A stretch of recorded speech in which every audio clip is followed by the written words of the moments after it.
Welcome back, Giants fans. Today was the schedule release day. We've known for a while who the Giants' opponents were going to be in the 2022 season, but today we got the official schedule. We're going to run through it weeks 1 through 18. Maybe give a record prediction at the end or a little expectation. I won't give wins and losses for every game, but we'll go through the schedule, what to expect. Obviously, a lot can change from even now to September, but this is all we have right now, so we're going to go through it. Hopefully, you guys enjoy the video. Leave in the comments, how do you feel about the schedule? Do you think it lines up nicely? What's your win expectation for the Giants next year? Hope you guys enjoy, and let's get into it. Week number 1, the Giants are at the Tennessee Titans, a 4:25 game on Fox, if you guys care what channel it's on. Obviously it's not the most ideal start on the road against a pretty tough team. I mean, the Titans have a very good run game, as we know, very good safety duo with Byard and Hooker, and a couple good young cornerbacks I like. So, yeah, they got some good pass rushers, Bud Dupree. They also have Jeffrey Simmons and Harold Landry. It's going to be a bit difficult for the Giants' offensive line, receivers. It's not the easiest week 1 matchup.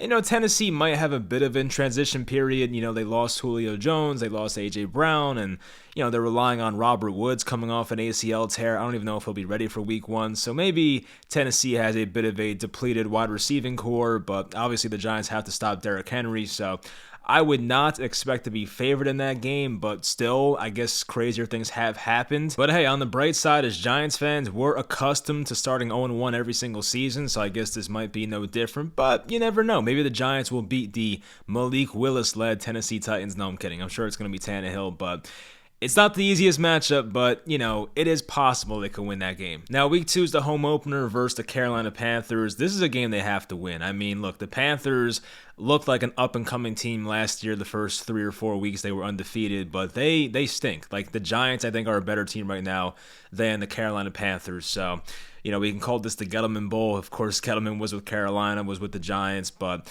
yeah, this is a game where the Giants, I think, should be favored. I'm not expecting much out of this Panthers team. They have some good pieces on that team. I'm not going to act like the entire team's garbage. I like Brian Burns. Obviously, McCaffrey should be healthy.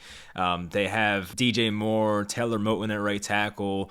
Obviously, Sam Darnold has a ton of experience playing in MetLife. We know that. So, still, I still think the Giants should win this game. If they don't win this one, it's gonna set off some panic alarms and all that, but let's be honest, it is a rebuilding season for the Giants. Not like people are on the hot seat, maybe other than Daniel Jones, but it's not like the head coaches or the GM are on the hot seat. It's week 2 of a new regime, so it would suck to lose this one, but I do think the Giants should win this one versus the Panthers. Here we go, week 3 against the Dallas Cowboys. The Giants are the home team here. The Giants actually don't go on the road officially from week 1 to week 7. I mean, they do play in London against the Green Bay Packers week 5, but week 2 is a home game, week 3 is a home game, week 4 is a home game.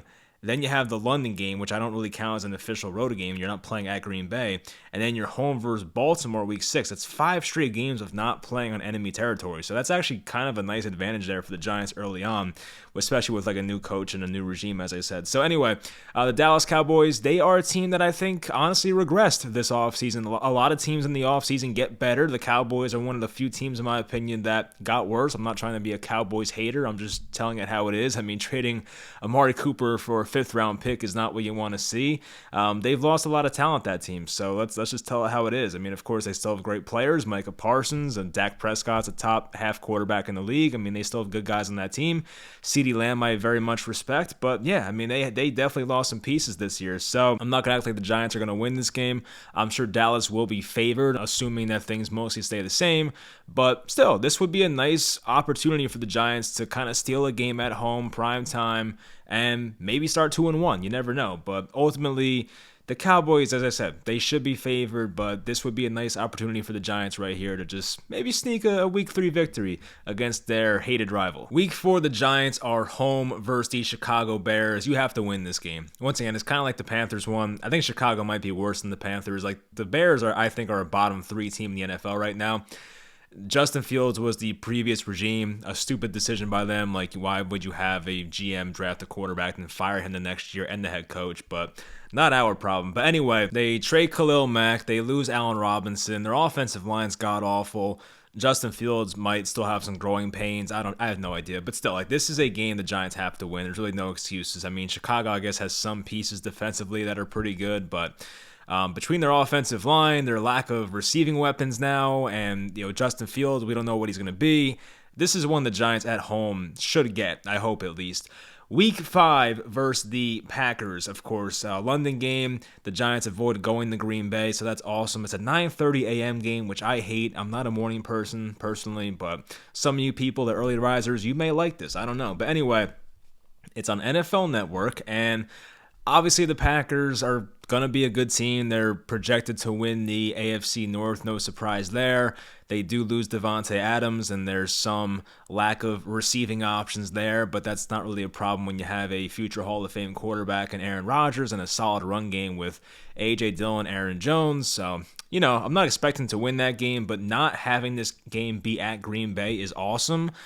I like Green Bay. I think that stadium's awesome, of course, all the history there, but when it's your team playing there, you'd rather avoid that at all costs, so the Giants definitely benefit with that. You never know. Neutral field, I'm sure the Packers, if I had to guess, would probably be favorites by 4.5, 5 points, but you never know. If Daniel Jones really hits the ground running and really adapts to this offense very nicely, the Giants are clicking. Let's say they start the season 2-2 or even 3-1. Maybe they, catch some lightning in a bottle and somehow win this game. But yeah, I do think the Packers will be favored for this London game, assuming that Aaron Rodgers is healthy. Week 6, the Giants are home versus the Baltimore Ravens, a 1 o'clock game. I mean, this will be tough. Baltimore played very well versus the Giants in the end of the 2020 season. I mean, Jones was playing on one leg at that point. But yeah, I mean, it's a tough team to beat. I thought Baltimore had a great offseason, too. They had a really good draft. So they're going to be a tough team to beat. And I'm sure they're hungry because they missed the playoffs last year after starting like 8-4. So I'm sure they will be hungry. And it's going to be a tough one, even being the home team in that one. So definitely a difficult task, especially versus a great dual threat quarterback like Lamar Jackson.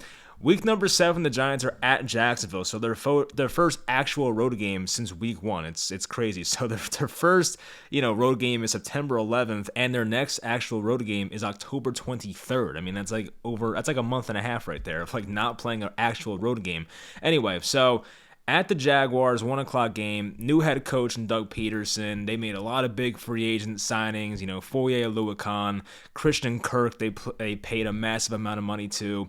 They brought in Brandon Sheriff. So, yeah, I mean, they have a lot of new pieces there. But Jacksonville is still on the Giants' level. I think this is kind of a toss-up game. If the Giants are serious about making a playoff push this year, which I think some fans may expect already, which might be getting ahead of yourselves, but you never know. This is a game they would have to win in that case. If the Giants want to be a serious 9 or 10 win team, even 8, I mean, they should win this game. So I do believe it's a toss-up, and obviously being on the road is not ideal, but you're going to have pretty good weather probably. It's still October. You're at Jacksonville, so once again, as long as Daniel Jones is slinging it, the Giants might be in a good spot here. Week number 8, last game before the bye, the Giants are at the Seattle Seahawks. The Seahawks are not very good right now. I would say right now on paper, a bottom 5 team in the NFL. There's a chance they can trade for Baker Mayfield or something. I have no idea. But as it stands right now, it's basically Drew Lock and Geno Smith.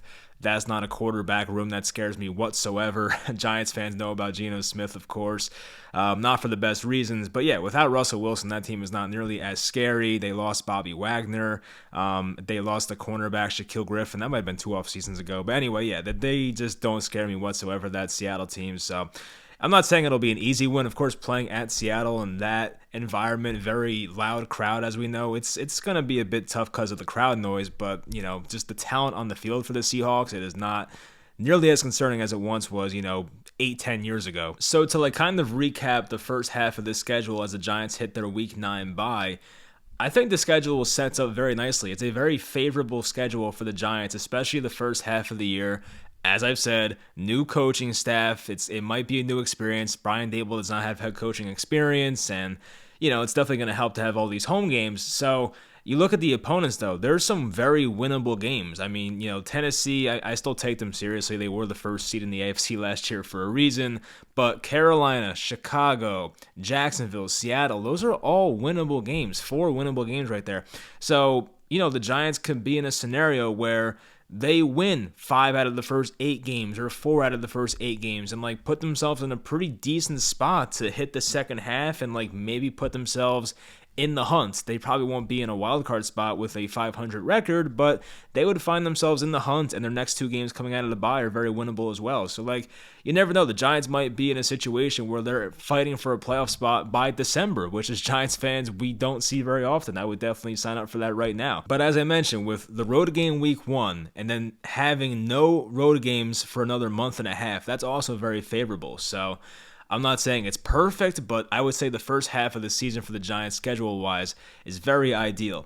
So coming out of the bye, the Giants are home versus the Houston Texans, a 1 o'clock game. Houston is in the midst of their rebuild, and they still have Davis Mills as their quarterback. They added some guys via the draft. They added Derek Stingley. They added Kenyon Green, Jalen Petre, who I like, but ultimately, this is still a rebuilding team that might be like a 5 or 6 win team at best this year. So this is a team the Giants can very much beat out of the bye. I would like to believe the Giants have a better coaching staff than they did the past couple years, so I would trust Brian Daboll, Mike Kafka, Don Martindale to have a good game plan to beat this Houston Texans team with 2 weeks of preparation time. So we'll call out a win for the Giants, hopefully. All right, so after that, week 11, the Giants are home once again, this time versus the Detroit Lions. They are a team that I think might be slightly above the Giants level, but like it's a very even matchup, especially when the Giants are the home team. So I will say this is a toss-up game, kind of like the at Jacksonville one. To me, Jared Goff's nothing special, but the way they played for Dan Campbell last year, they added more talent, of course. I thought they had a good draft as well. So Detroit, I mean, they're a bit scary. They signed DJ Chark at wide receiver, who I like. I thought that was a good signing.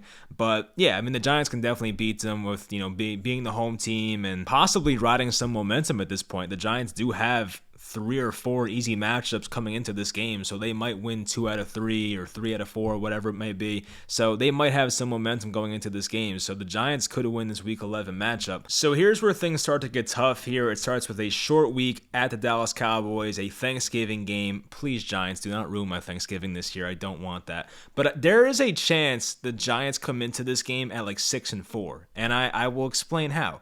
If they beat Carolina, if they beat Chicago, if they beat Jacksonville, if they beat Seattle, if they beat Houston, if they beat Detroit, 6 wins, 4 losses. You go into that game into Thanksgiving, we as Giants fans are going to be very hyped for that. I will say, I would sign up for it right now. I don't know what's going to happen at Dallas, but to be sitting down with my turkey, stuffing, gravy, all the carrots, all that good stuff, and being 6-4, I will sign up for right now. Those would be some good vibes. I don't know how the game would go, but I would sign up for it in a heartbeat. Anyway, at Dallas, gonna be tough. I think we know that. The Giants have not won in Dallas since, 2016? I can't believe I'm saying that out loud. I think it's been that long. I'm pretty sure it has. So yeah, it's been a long time. We could have won there last year. It might have been the year prior, whenever the hell they made that game-winning field goal.